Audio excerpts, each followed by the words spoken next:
but they're the ones that make your skin lighter and glowing for a while, and then after some time you break out. Avoid these because these are not cosmetics, they're medications. When it comes to self-medication, you need to be particularly careful about overdosing on certain drugs that make you feel at ease, relaxed. They're known as anti-anxiety medicines. Do not take these unless prescribed by your doctor because they're very addictive.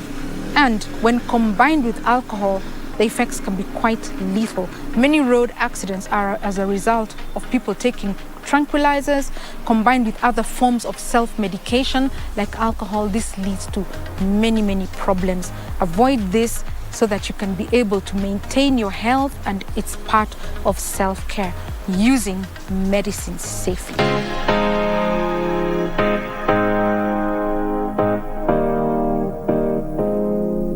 The future is hands-on, and Sensei College is at the front line of technical institutes in Kenya, offering practical and skill-based courses accredited by all concerned bodies, TVETA, NTSA and NITA. Sensei College offers driving and plant operator, cosmetology, fashion and design, mechanics, hydroponics and irrigation, installation, building construction, hospitality, photography and video production, electrical and electronics repairs, and ICT courses. Get free plant operator training when you enroll for plant mechanics, free driving when you enroll for motor vehicle mechanics, and free riding when you enroll for motorcycle mechanics. The requirement is an ID only, with intakes every first week of the month. We have 2 campuses in Nakuru and Nairobi. We provide meals and accommodation. Sensei College. My skills, my future.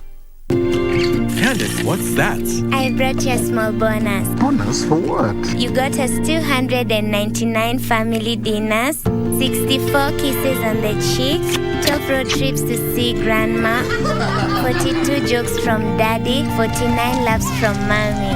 In over 60 years of dealing with numbers, we've learned that the numbers that matter the most to you are the ones that matter the most to us. NCBA Bank. Go for it.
Yes, it is Saturday, 22nd July 2023.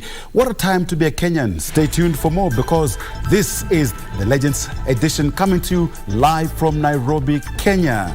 Stay tuned. We've got plenty for you. And top in this bulletin.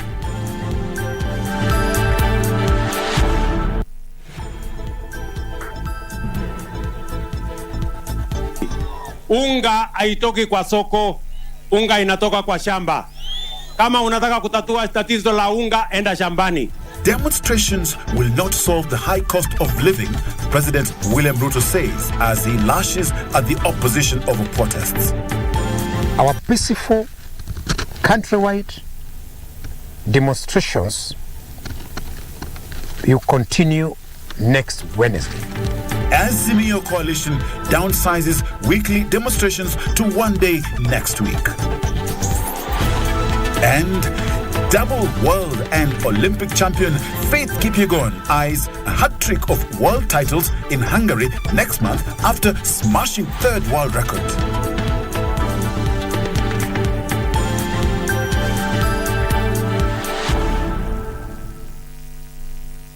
Thank you for making the Legends Edition your choice for news. Our sign language interpreter is Lucy Mwaura. I'm Edmund Mudibo. President William Ruto has once again lashed out at the opposition for attempting to plunge the country into anarchy. The president, who spoke in Vihiga during a working tour, reiterated the government's preparedness to quell any attempts by anyone to cause chaos and destroy property in the country. Wycliffe Okech reports.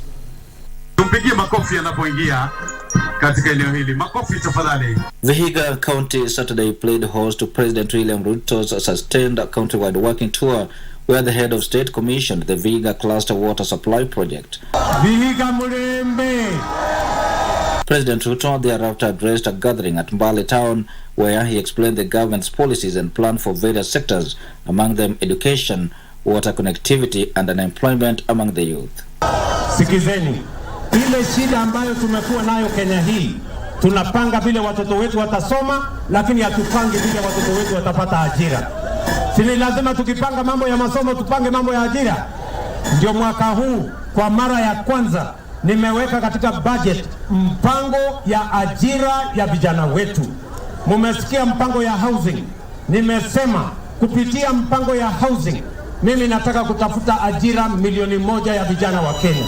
The head of state warning the anti-government protesters who have been engaging police in running battles for 3 days that the government is adequately prepared to quell attempts by anyone to disrupt peace in the country. Sisi ni nchi ya demokrasia. Sisi ni nchi ya amani. Kila mmoja wetu hapa anataka nafasi ya kujisimamia, kufanya biashara yake, kuendesha kilimo yake, tufanye mambo ambayo itabadilisha maisha ya watu. Nobody is above the law. The government of the day must be respected after a democratic process. The president calling on the opposition to call off the protests, which he claims were snowballing to anarchy. Mimi nimewaambia hawa ndugu zangu, wacheni mambo ya maandamano ya vita. Munaharibu mali ya watu, munaharibu biashara ya watu, munapiganisha wananchi. Damu inamwagika katika taifa letu la Kenya yenye haina maana. Seeing that the opposition has called the demonstrations over the high cost of living, President William Ruto says the Kenya Kwanza administration's plan for the economy is effective in addressing the challenge. Si tulisema tupunguze gharama ya unga? Mimi nataka niwaambie hivi, unga haitoki kwa soko, unga inatoka kwa shamba. Kama unataka kutatua tatizo la unga, enda shambani. Ndio mimi niliwaambia tutapunguza gharama ya mbegu ya mbolea. Mwaka huu ile mbolea mlikuwa mnanunua 7,000, nimerudisha mpaka shilingi 3,500. From Vihiga County, the president presided over a women's group meeting in South Mugirango in Kisii County. President William Ruto has continued its appeal upon Kenyans to steer clear of the protests driven by the opposition, saying the Kenya Kwanza government is implementing a well-thought-out plan to address various challenges in the country, among them the high cost of living. For the Legends Edition from Vihiga County, I am Wycliffe Okech. Meanwhile, the Azimio coalition has downsized its weekly protests, with the coalition's leaders announcing a one-day demonstration on Wednesday next week. Led by Wiper leader Kalonzo Musyoka, the opposition leaders say the protests will be peaceful and will fulfill the legal requirement of notifying the Inspector General of Police on Monday about the planned countrywide protests. A 3 days anti-government protest that concluded Friday, and which the top Azimio luminaries were a no-show. The opposition has announced the downsizing of the protest to 1 day, with the street protest expected to resume next week. Our peaceful countrywide demonstrations will continue next Wednesday. We are serving notice to all the OCSs across the country for the Wednesday peaceful demonstrations. Led by Wiper Party leader Kalonzo Musyoka, the coalition insists they will conduct peaceful demonstrations as they pile pressure on the government to act on the high cost of living through the repealing of the Finance Act. We remain determined to right the wrongs being inflicted on our people, including state-induced high cost of living. So we therefore have reached a conclusion peaceful, and we stress, by the way, peaceful and armed demonstrations. We call on our people to remain vigilant on that core. The opposition has stuck to its guns that it is unwilling to engage their Kenya Kwanza counterparts, even as they condemned the police response to the demonstrators. These are basic rights, and you cannot negotiate on people's basic rights. Basic rights are basic human rights. And so that is where we are. Azimio leader Raila Amolo Odinga, na Kenya's Martha Karua, and ODM deputy party leader Wycliffe Oparanya were not present at the SKM Center. Kalonzo says the leaders were indisposed at the same time, condemning the arrest of a section of Azimio leaders.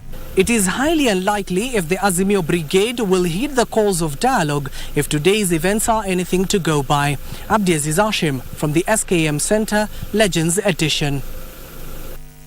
Meanwhile, in related news, United Democratic Alliance UDA Vice Chairperson Hassan Omar has called on Azimio la Umoja One Kenya coalition leader Raila Odinga to use legal ways to have his grievances looked into.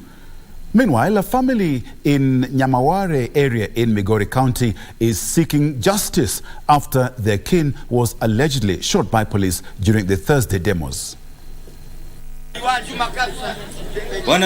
The demonstrations by the Azimio coalition have drawn out reaction from the Kenya Kwanza leaders at the coast.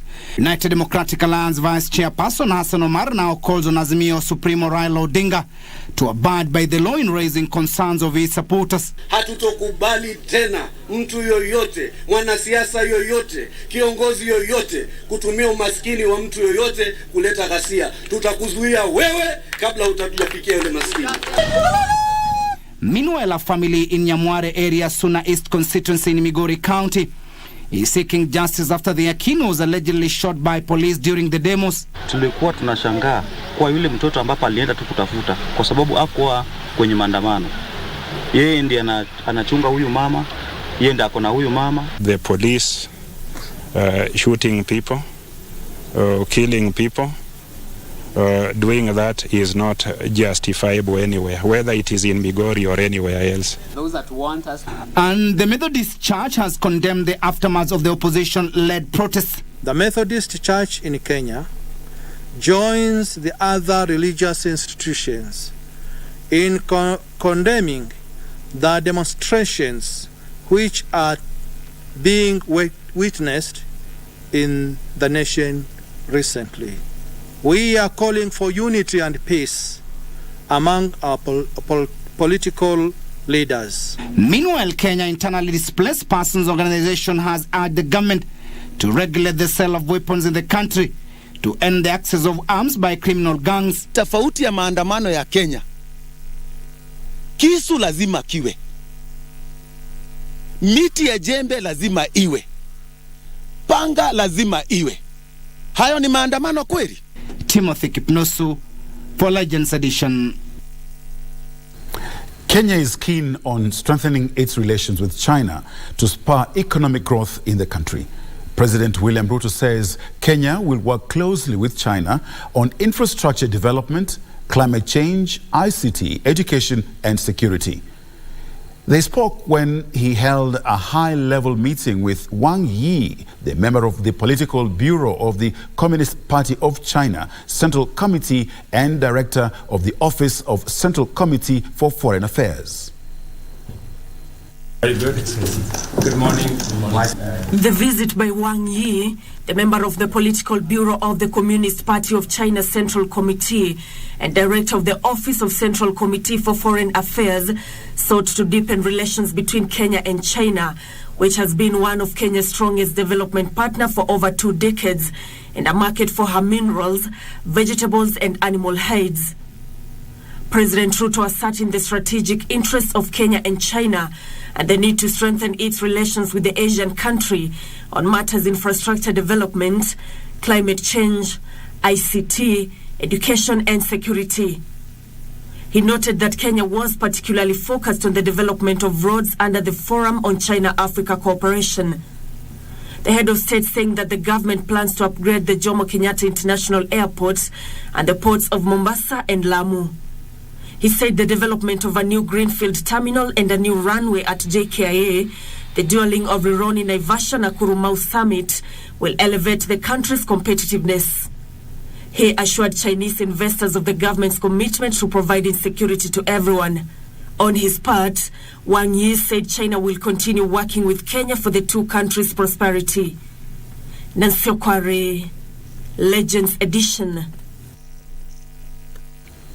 The Holy Father, Pope Francis, has erected a new Diocese of Wote and appointed the Right Reverend Paul Kariuki Njiru as its first bishop.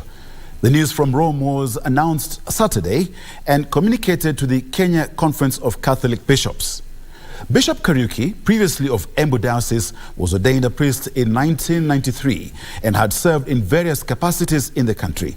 Bishop Kariuki is currently serving in various capacities in the country, including the chair of the Commission for Education and Religious Education.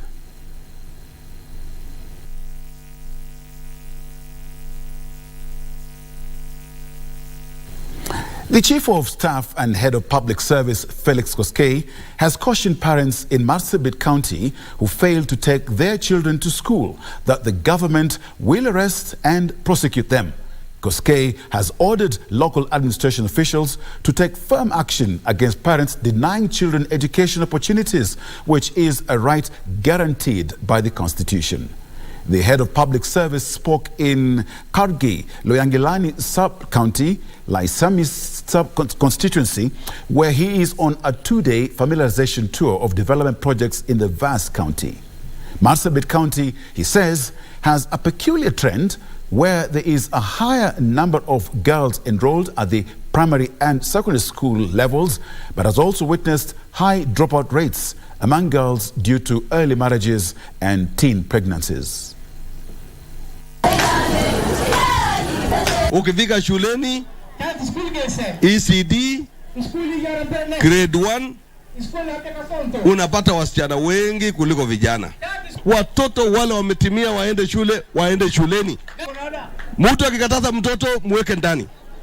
Muhakikishe kwamba wasichana wameenda shule. Na kwa hivyo lazima tujenge hiyo girls school. Tutakaa na wakuu wa polisi ili within the next 1 month we bring adequate number of NPRs based on the resources that are available. Meru County government has introduced a cashless mode of payment at the Meru Teaching and Referral Hospital and other health facilities so as to monitor services delivery and enhance accountability. Monica Kadhono, the county CEC for finance, says the new technology will streamline revenue collection and curb corruption in the delivery of services.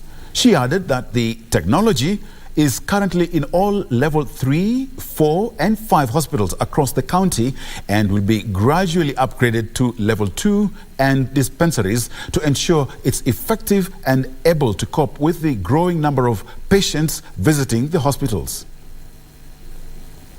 Patiana pesa na mkono atakuwa analipa kutumia M-Pesa. Apart from that, sasa tunaenda kuleta ingine, tunaenda kuintroduce app. Mtu atakuwa analipa ushuru na simu yake. So hata yule mfanyikazi wa kuokota ushuru kutumia tu simu yake anaweza enda kwa hiyo hapo, akienda kwa nduka ajue kama mwenye hiyo nduka amelipa license ama hajalipa. And in matters environment, the government is keen on furthering its Greening Kenya program as a means of protecting her biodiversity and in turn mitigate the adverse impact of climate change. The spouse of the Prime Cabinet Secretary, Tessie Mudavadi, who presided over the launch of the Ushiriki Wema Tree Restoration Program at Embakasi A College in partnership with the National Police Service, called on the public to embrace the planting of trees as an investment in health, the environment and the future of the country. To attain the 30% forest cover by 2032 in the realization of the government's agenda of planting 15 billion trees in 10 years, the spouse of the Prime Cabinet Secretary has made a clarion call to take up the mantle of planting and nurturing trees. They purify the air we breathe, mitigate the effects of climate change, protect biodiversity. While rolling out a tree restoration program expected to be replicated in all police training colleges, Mrs. Mdavadi said the planting of trees will aid government efforts in combating the effects of climate change. Not only does tree planting combat climate change, but it also creates green spaces and fosters a sense of community and shared responsibility. The initiative will further promote and safeguard natural resources currently under threat of depletion. In order to meet our target of 10%, 30% tree cover in 10 years, then we must grow what we have planted. Today we have taken time to plant tree. Planting doesn't matter. Nurturing that tree or taking care of that tree to grow is what matters most. Opicho Chemtai, Legends Edition. When I look at my watch, it's time to take our very first break. But don't go away. There's plenty more on the other side.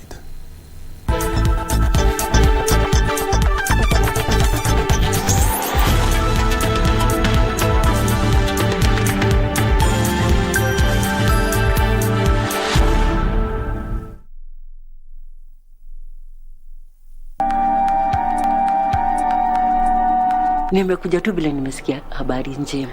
Pia wewe unajua baba mtoto ni nani na anapanga kuja lini kujijulisha kwetu. Mimi sitaki mambo ya mahari kutoka kwako, na mimi sitakubali hiyo union yako na Jane. Congratulations, man. And that's it. Because everyone thinks that I'm the one responsible. Wewe unatakiwa utafute Trish. I don't need advice from either you or Trish. Oh, have you told Mark who the father of the child is? I don't want to talk, Mark. He wants to take care of that child. You know, Mark, he just talks big. Sasa umekuwa mzazi. Unajua mimi bado mimi ni msichana. Wa mama ni wewe na madhe. Welcome to the club.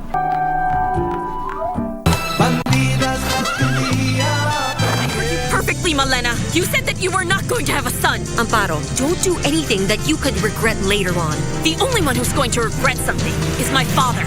Give me what I want. I've been waiting for this for so long and I won't take no for an answer.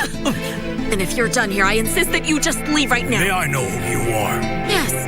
I'm the mother of Marisol and the wife of Alonso Cáceres.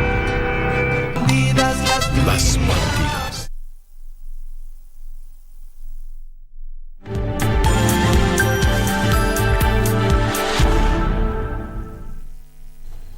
Welcome back. A family in Ngong, Kajiado County is appealing to well-wishers to help them raise 1.3 million shillings for their 6-month-old daughter set to undergo a liver transplant in India.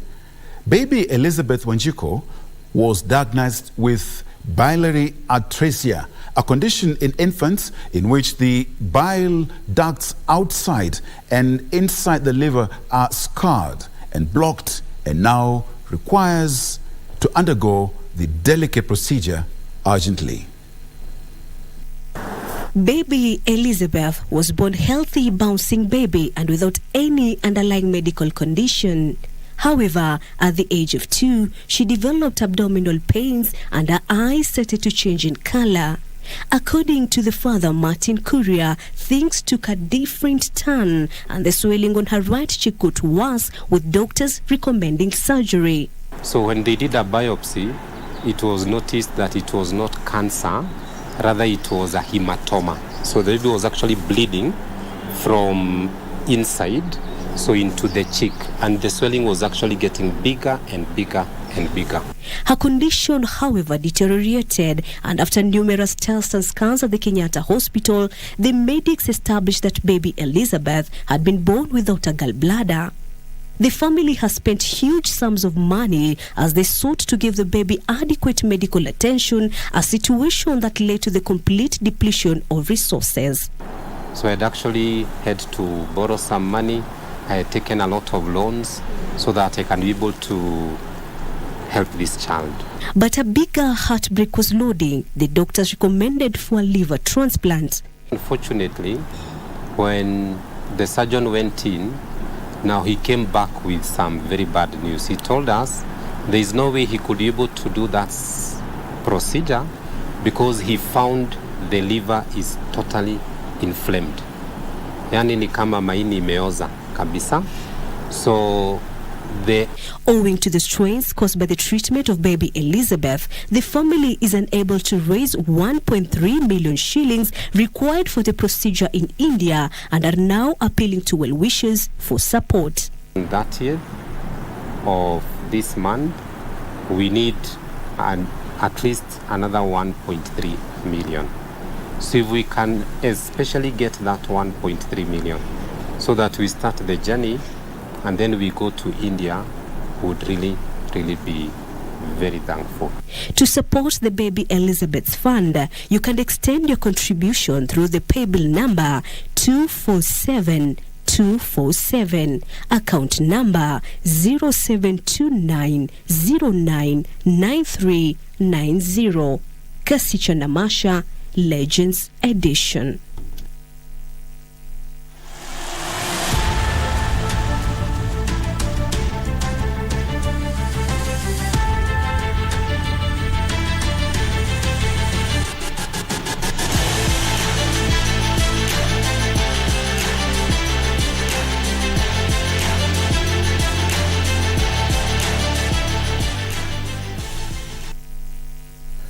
Good evening once again. It's a big welcome. I'm Topi Lembila with the sports updates this Saturday evening on the Legends Edition.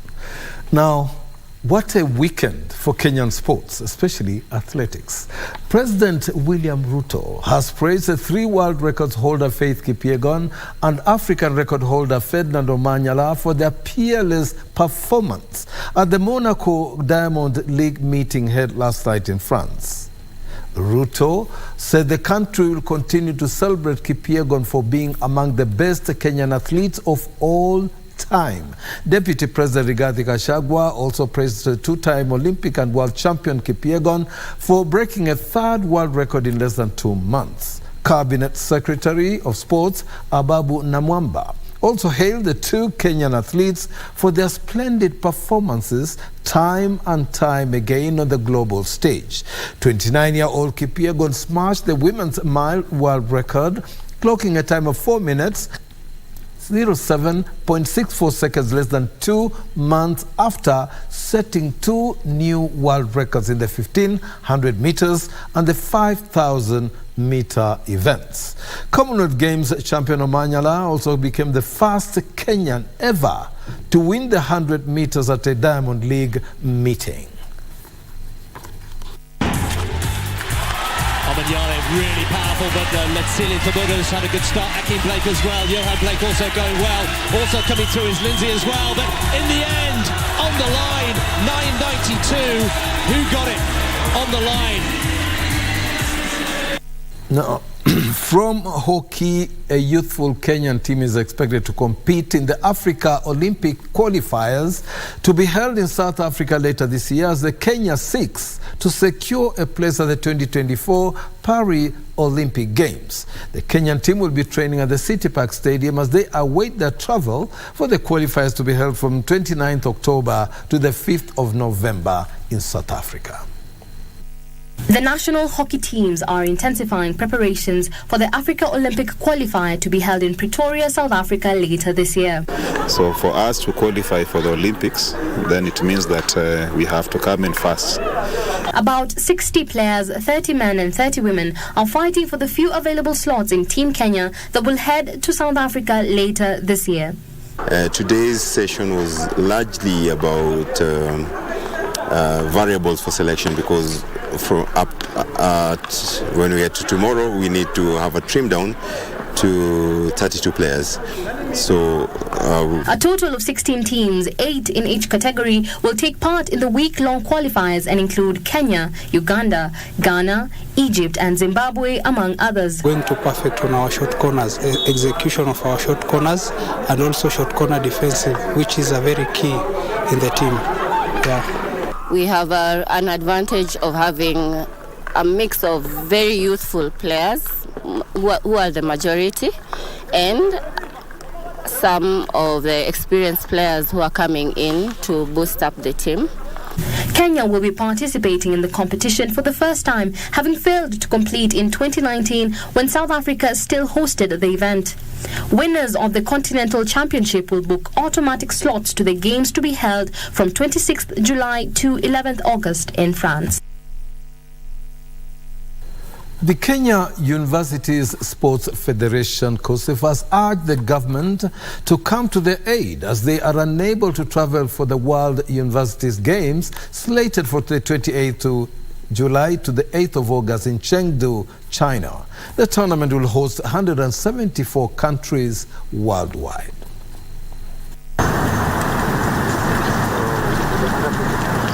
The Kenya University Sport Federation is in a travel dilemma with just 6 days left to the World University Games to be held in China. The Kenya teams are yet to secure finances to aid their travel to the Games slated for 28th July to 8th August. We already have visas to travel to China, but we're lacking ticket, we're lacking participation fees and also allowances for the athletes and officials. The Kenyan contingent is expected to travel on the 26th of this month before the opening ceremony, but it is yet to get the green light from the Ministry of Sports. The team has been preparing adequately and will be competing in track and field, taekwondo and badminton. The Federation is asking the government to assist in acquiring air tickets, paying for allowances, kits, and participation fees. The World University Games act as a platform for athletes from the universities to get the exposure at international levels. We've been training. We've put a lot of dedication and commitment to this, to this event. As you can see, even my teammates are here, and we've been training as a team, we've been doing a lot, and we are expecting that much that we've been doing will yield results. We're expecting to perform, to have a glorious and a victorious performance. Rounds, Alvin Kaisha emerged the overall winner of the second edition of the Nairobi Hospital Golf Challenge, played at the Karen Country Club. The event attracted more than 50 golfers across the country and was held with the aim of raising funds to support the treatment of heart diseases among children. Alvin Kaisha won the second edition of the Nairobi Hospital Golf Challenge with 43 points, beating Mumburu Moita and Simon Mwangi, who were the best two players in the men's category, with 42 and 41 points respectively. I think Nairobi Hospital has done a good job sponsoring this tournament. You can see the attendance is good and we're enjoying ourselves. In the ladies category, Belinda Mulindi topped the charts with 37 points, ahead of Kale Maleli, who came in second on 36 points. We're here to give little hearts big dreams, and we are here to play golf just as a way of supporting the less privileged in the society. According to the Nairobi Hospital CEO James Nyamongo, the event aims to raise over 10 million shillings to support children from across the country who have had complications. Last year we had the same tournament. We did about 20 cases. This year we are hoping that we will surpass these particular numbers which we have taken. The one-day event attracted more than 50 golfers across the country, with the next round set for October this year. For Legends Edition Sports, I'm Daniel Mwendwa. Now over to football. The Red Alert football team and Team Faith B were among the best performers at the seven-a-side football tournament organized by the Emerging Law Firm and the Law Society of Kenya at the Strathmore University. The one-day tournament attracted 24 teams which will also participate in the second leg of the Justice Cup of Law Firm slated for next week. Red Alert football team beat Colson Henny 1-0 to finish in the top two of the seven-a-side football tournament. In the quarterfinals, Red Alert thrashed Emerging Law Firm 2-0. Team Faith B was the other best performer of the tournament, defeating Sportpesa Team 9-8 on penalty shootouts. In the quarterfinals, Team Faith B trounced Ushuru Masterclass FC 1-0. I think it's a good initiative to give people that opportunity to interact, and also in a setup that is more relaxed and more free. So I think it has been a good progress so far from last year. I think the participation has been good. I'd love everyone to be aware about mental health issues to help us deal with the emerging issues that affect our lives. In other matches, Form FC beat Bingwa Beach 1-0. Deep State FC were held to a goalless draw by Mohamed Moigai FC, where Endeavour FC settled for a 0-0 draw with Vikil FC. Ochusi Japheth, who is also an advocate of emerging law firms, urged other corporates to join hands in creating awareness on mental health stability for all citizens. We also have webinars where people are being trained. We have seminars where people attend and they are addressed on these issues. One of our motto is actually Wakili Usikimie. So it's a way of releasing the tensions that we have during the day and during the week. And this is a way to release our tensions, and that is our main objective. The one-day tournament attracted 24 teams, which will also participate in the second leg of Justice Cup of Law Firms at the end of this month. King Orimwangi for Legends Edition.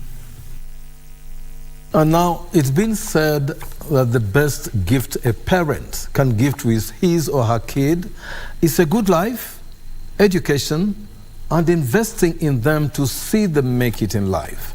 James Midamba and Miriam Midamba have echoed and invested largely in their kids in the field of soccer, as Daniel Mwenda of KBC Sports reports. After successfully hosting the Zion Cup last Saturday at the Parklands Primary School grounds, KBC Channel 1 made efforts to meet and have a chat with the stakeholders who have vowed to invest heavily in the girl-child sports in Kenya. We find Zuena Midamba and Zion Midamba, who are playing for the US-based junior side. Zuena started playing soccer when she was young, something which motivated her young sister to also join the sport. When I was 6 years old, my dad randomly put me to play soccer because he thought it would just be something fun, a hobby I could do when I was younger.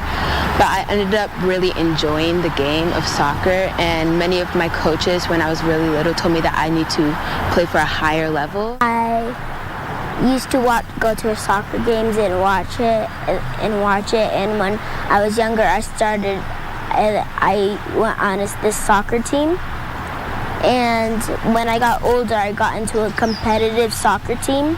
Apart from playing soccer, she also discovered that she had passion in something else. Well, I wanted to make a little money because I travel a lot for soccer. And I also love the game, so refereeing is like one way to get to know the game, making those calls and everything like that. So I've always seen referees on TV or like at actual games, and like that seems like a really nice job, and it seems much harder than it actually is, but I still really enjoy it. The parents also played a vital role by motivating and encouraging them to give their best in their talents, with the aim to join the US side or the Kenya women's national team. She loves being a player because that's where she really thrives. With the referee, I feel like she's gaining a lot of leadership skills too. So it's kind of like, you can't go wrong with both. And, as she also told us herself, she's like, she wants to be a player, and in future, God willing, she wants to be a professional player. Soccer is a big deal. Kids are playing soccer all over the place. And my little one is really, really good with basketball. So we tried basketball for a little while, but at the moment, she loves soccer more than basketball. However the challenges, the kids are optimistic that they will one day make it, as the parents also promising to develop the young girl football in Kenya. Investing in kids is such an important initiative undertaken by parents, and the Midambas are a perfect example that should be echoed by parents from different parts of the world.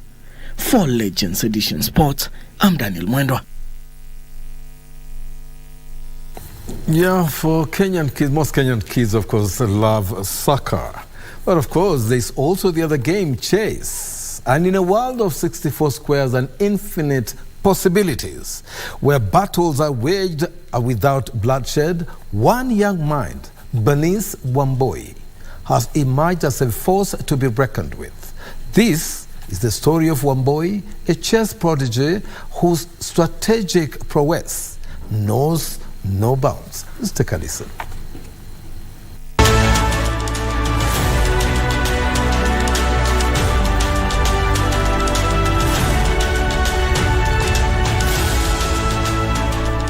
Meet Bernice Wambui, a 12-year-old chess sensation who has captured the hearts of chess enthusiasts worldwide. I stumbled upon chess when I was 5 years old, during first grade. They were showcasing the clubs, and when I saw chess, I was so curious to know how the pieces move.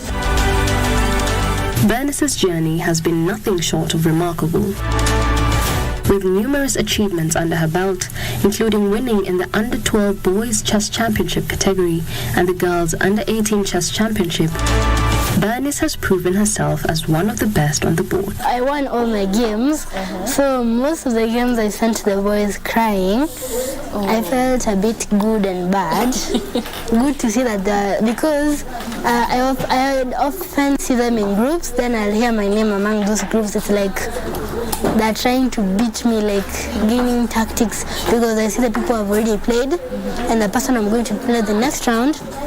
So I see them talking to him, so telling him what to do so as to win. My idol is Judith Polgar because she was one of the first women and girls to play in the boys category, and girls were only encouraged to stay in the girls category.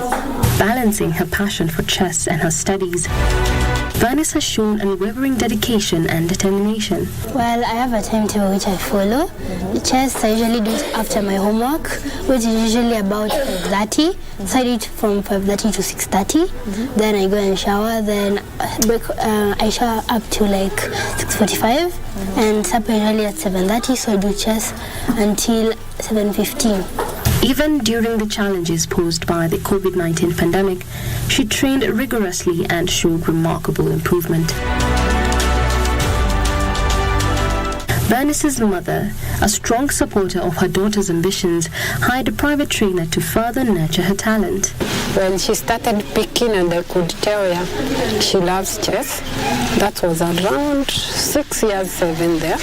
I had to try to get her a private coach, a local coach who would train her during weekend. I use this online platform which I play people from outside the country and sometimes inside the country, and I don't have to meet them live, and I still learn. Beyond her own achievements, Bernice has been appointed as the Global Youth Ambassador of the Gift of Chess Foundation, an NGO that donates chess sets to underprivileged children in refugee camps, children homes, and slum areas. And what they are trying to do is to make chess accessible to children in the orphanages, in the remote areas, in the villages, public schools, especially within Africa. The kids love chess very much, very, very much. And they really, really enjoyed playing chess. We even went for a tournament one time at Memble, and 2 of our kids brought us Mendo, 2 Mendos. We have 2 Mendos there. And they were so happy. Even when they are playing, sometimes you see somebody crying because she was defeated. Her dedication extends beyond playing the game, as she teaches and engages with other children in various centers, spreading the joy and benefits of the game. Chess is fun, it's very enjoyable. If you perform really well, you can travel abroad like me. I've gone to so many countries. You can also help others because you can use your gift, like chess is like a talent. You can use it to help others the way I'm doing. Wambui's remarkable journey as a chess prodigy and her commitment to empower others through the Gift of Chess Foundation serves as a testament to her character and ambition. I'm always proud of her, of course, and I'm always excited to make the game now reach out to other kids because it's a matter of giving access. As she continues to conquer opponents on the chessboard, she envisions a future as a chess grandmaster while aspiring to be a software engineer. In about 5 years or less, I will see myself as a world champion. And so, as Barnes continues to shape the chess landscape with her unwavering determination, one thing is certain: her journey is far from over. Reporting for KBC Channel 1, from Mudibo Hope Center, Marion Tanui.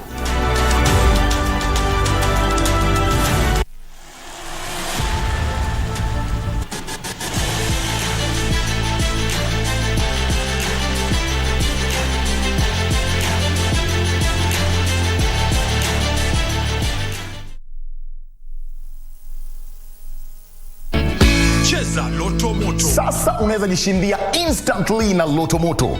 Dial star 570 hash wakati wowote, siku yoyote ya wiki na mahali popote. Dial star 570 hash. Kisha chagua moja kati ya games za Loto Moto. Weka stakes zako 50 shillings, 300, 500, 2,000 shillings. The bigger your stake, the greater or the bigger your prizes. Cheza mara kadhaa na kumbuka, cheza responsibly. 18 years and above. Cheza Loto Moto. Kiswahili kitukuzwe. Vazi bora tunataka la heshima na nidhamu. Porojo zenu ondoa, hatutaki unafiki. Kwamba katika kufanikiwa maishani kwa mwanadamu yategemea masomo ya mtu. Ufanisi wa mtu unategemea masomo yake. Ufanisi wa mtu pia kutegemea yale mazingira ambayo anaishi. Nini maana ya kitawe? Neno lenye maana zaidi ya moja. Neno lenye maana zaidi ya moja. Amepata makofi kwake. Pale ambapo utapata mwanafunzi amekuibia maazimio ya kazi, utafanyaje? Basi utatumia andao la funzo kuweza kujitayarisha kwa kile kipindi ambacho kinafuata. Shukran. Na ya Mungu muweza wa yote, aliingia rohoni mwangu, kanipa kutulia. Is your electronic becoming a source of mental health disorder? A behavioral act that is repeated over time and it gives you the same satisfaction or looking forward to repeating it again, then it becomes now a behavioral addiction. According to psychologists, gaming addiction is becoming one of the leading causes of mental health disorders, especially among the youth. The reality and the game are not able to be separated. And one can think I'm just playing safe, but by and by your mind is wired in such a way that you can easily get into the extremes. Join us on Sunday at 6 p.m. for details of this and more.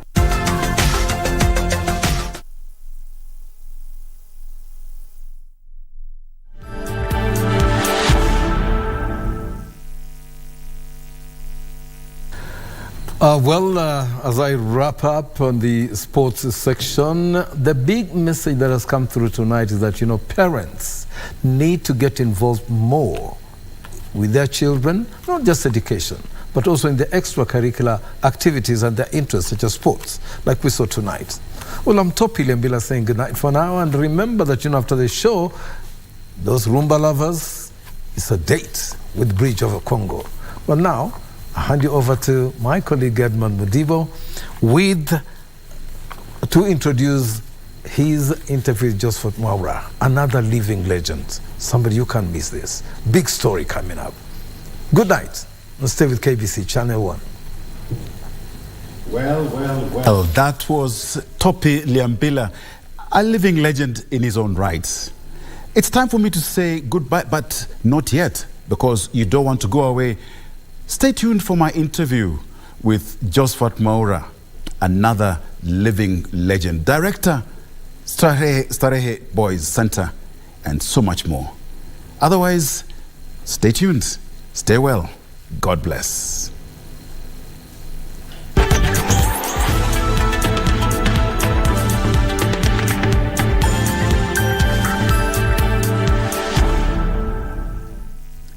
Welcome to this edition of The Living Legends. My name is Edmund Mudibo. In this episode, we speak to a person who was given an opportunity to advance his education beyond primary school and is now back to at the same institution as the leader. In this episode, we hear from somebody who was part of a team of technocrats that delivered the concept of Dream Team But the then President Daniel Arap Moi played a long political game on their efforts. Besides that, he headed one of the big 4 audit firms in the region, but on retirement, took up the role of his alma mater. In this edition of the Living Legends, we hear from the man who was the boss of KPMG East Africa, but has gone back to his alma mater, Starehe Boys, as director, or in the old terms, headmaster. Mr. Josephat Maura, karibu sana. Welcome to Living Legends. Thank you very much, Edmund. How are you? I'm very well, thank you, Edmund. Great to see you. I mean, and the very first question is about your early life and education. Give us some insights. I was brought up in Kiambu.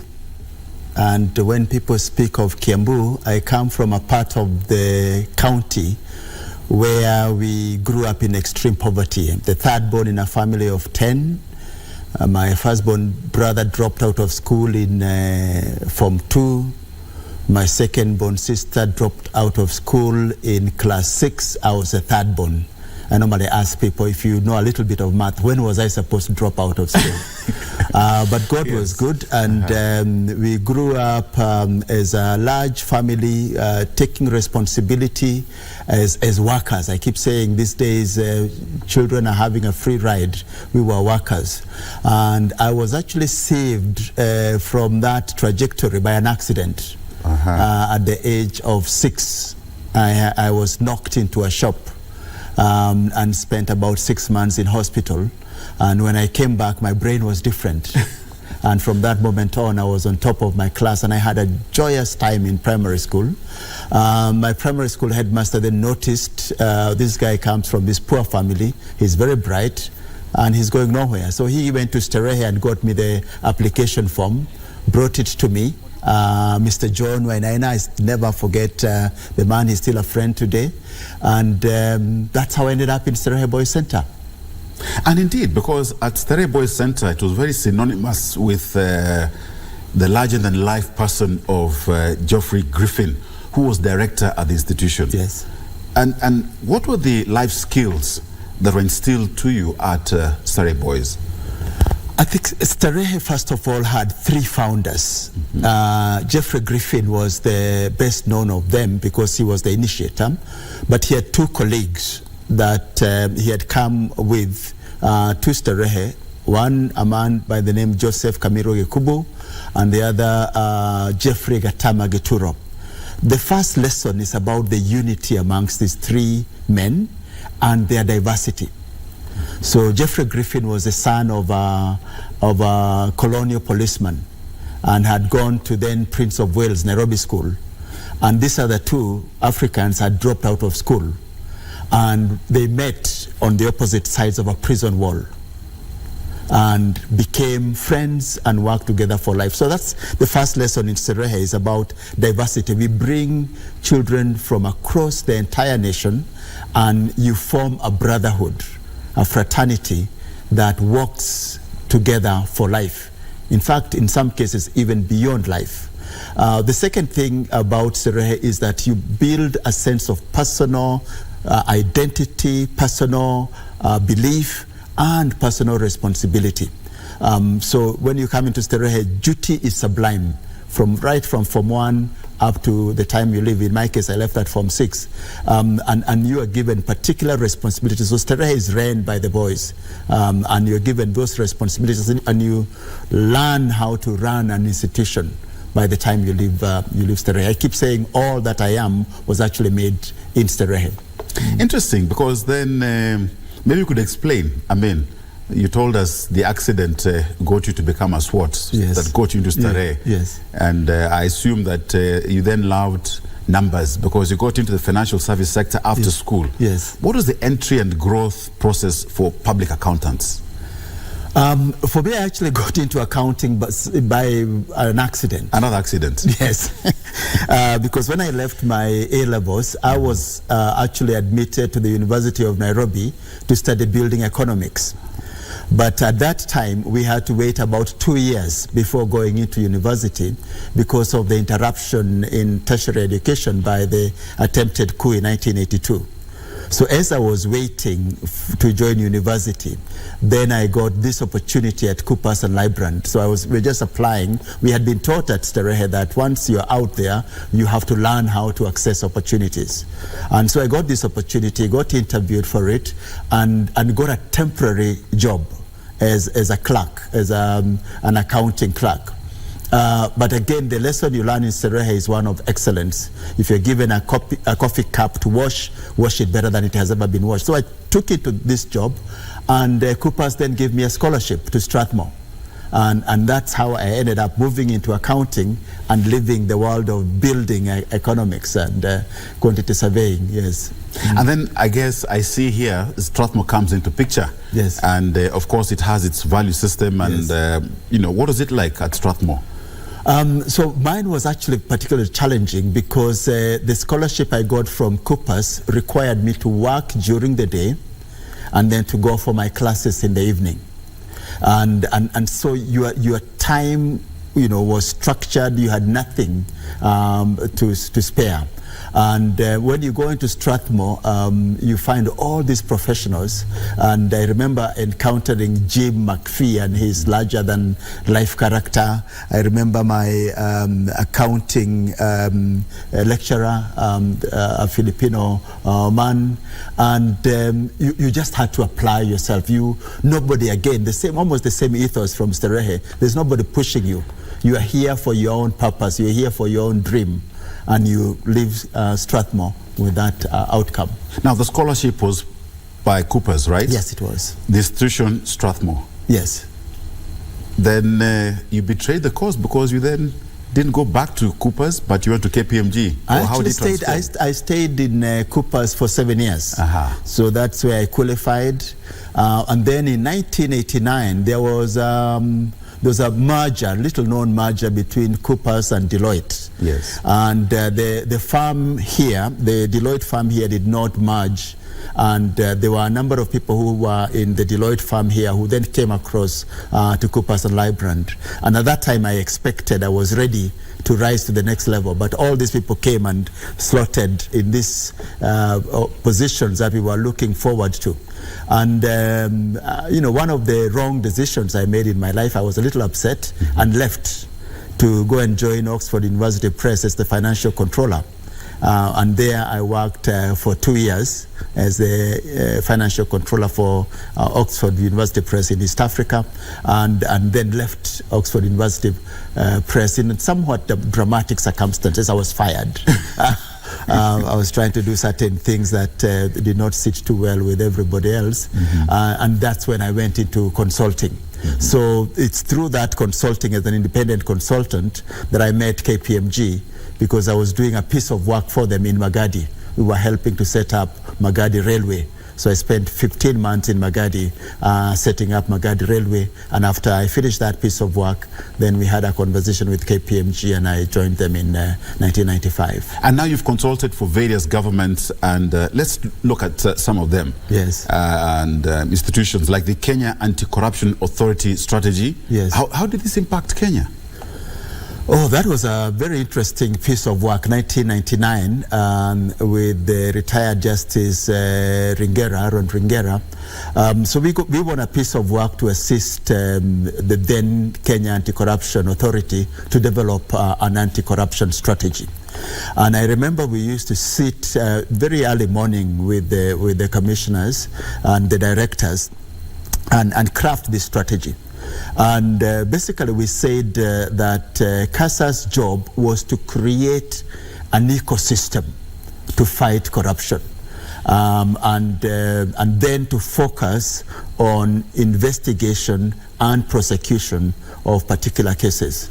And after this strategy, I remember we met with a whole group of stakeholders at the Kenya School of Monetary Studies to talk about that ecosystem.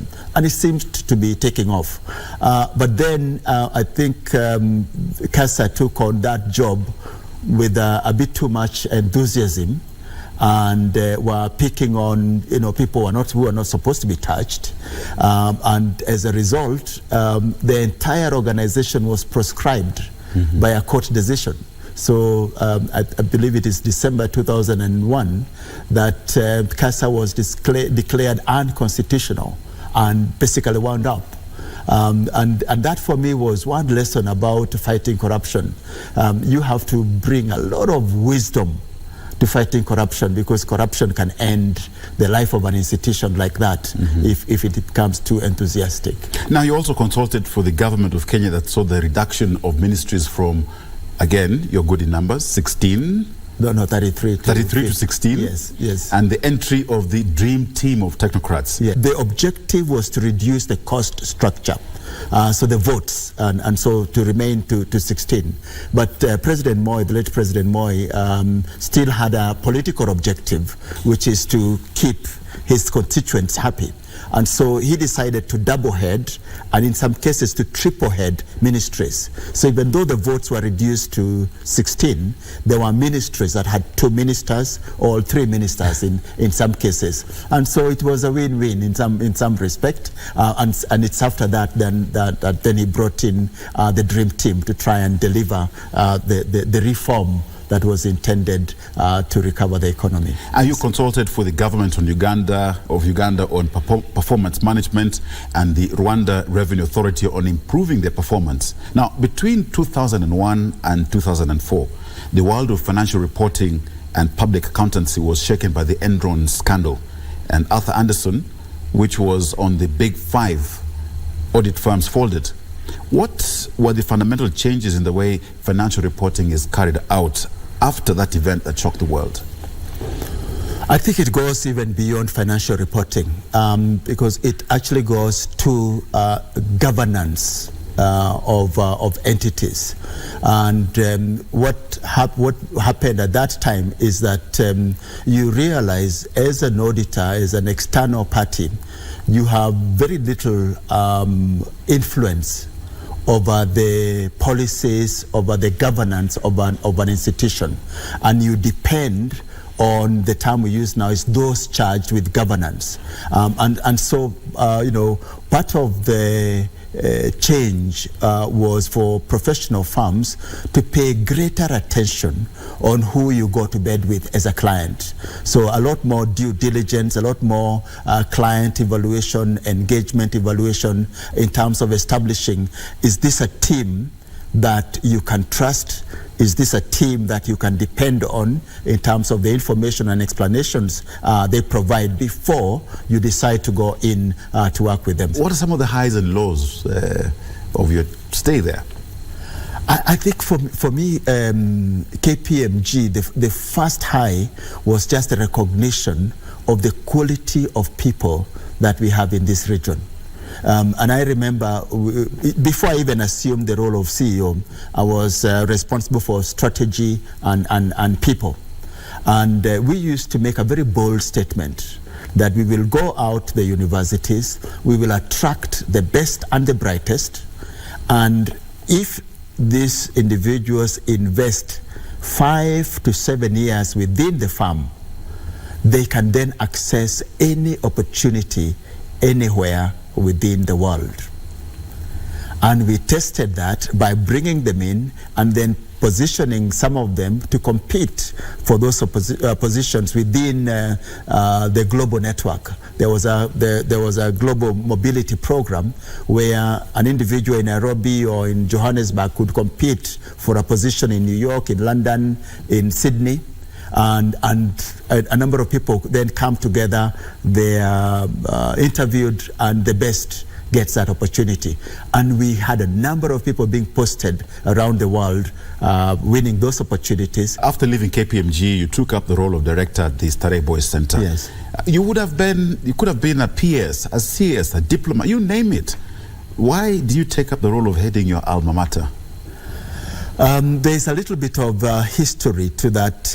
In 2013, I had been elected the chair of the Alumni Association, the Old Starehe Society. And the reason for that, and we can be honest here, is that the founder director died in June 2005. His designated successor, Yusuf Kingala, died less than 6 months later. So the intended transition in Serehe Boys Center did not happen. And so over this 7-year period, there were certain challenges. And so a number of the old boys came to me, and initially I resisted and said, we have a challenge in the Boys Center, and we need the Alumni Association to help with this. And so I was asked to sit at the helm of the Alumni Association, and in that process then got to sit in the board of the center and got to understand what was going on. And for me, when I realized the change that was required, I look back at my own life. And as I keep saying, all that I am was made in Sterehe. And if Sterehe is not delivering to its mission of providing care and education for boys in need and inspiring them to transform into productive and exemplary members of society, I would not have been who I am.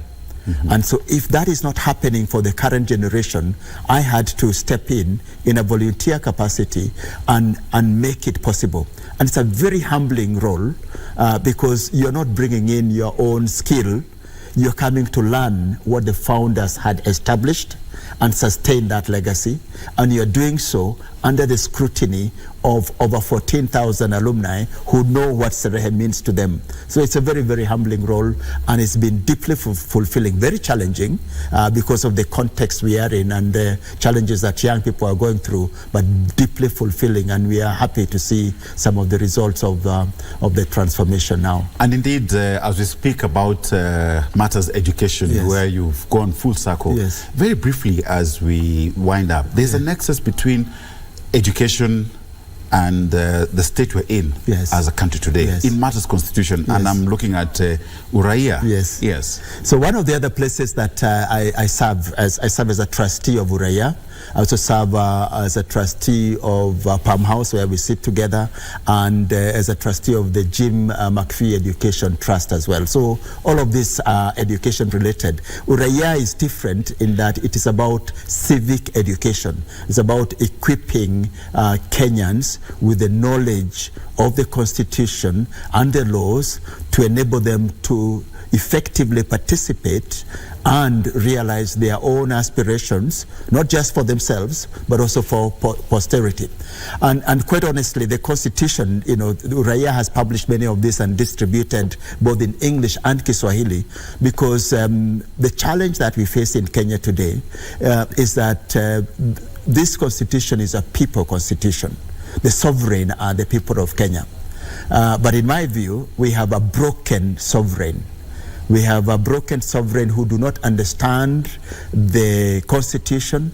We have a broken sovereign who do not understand the values that are required to bring this Constitution to life. And as a result of lack of that knowledge and lack of those values, the Kenyans who are making these decisions are making the wrong decisions. And we end up with the challenges that we see today. And so until the Kenyan understands that you have to transform self to the right values, to make the right decisions, then we will have this problem. And the challenge I've seen through the education sector is that that problem is actually being created within the education sector. The foundation of a nation is family, the education, and faith. And basically, family actually also creates faith. But especially through the formative years in education, we are seeing the tenets of corruption being introduced at that level. In the way you admit children to school, in the way that school is managed, they can see that this is not right, and yet you're preaching this every single day. So by the time this child comes out of university, they have been shaped by perverse values, and you're spending the next 40 years trying to transform them. No wonder you're then spending 40 years in the wilderness. And so we have to get the education right, which is where CBC is also coming in, focusing on character, focusing on values. Because if you get that 14-year-old to 18-year-old right, then you have a better chance of transforming the nation. Any word of advice as parting shot to those who would like to get into public service? Do we still have hope? Oh yes, we have hope. We have hope.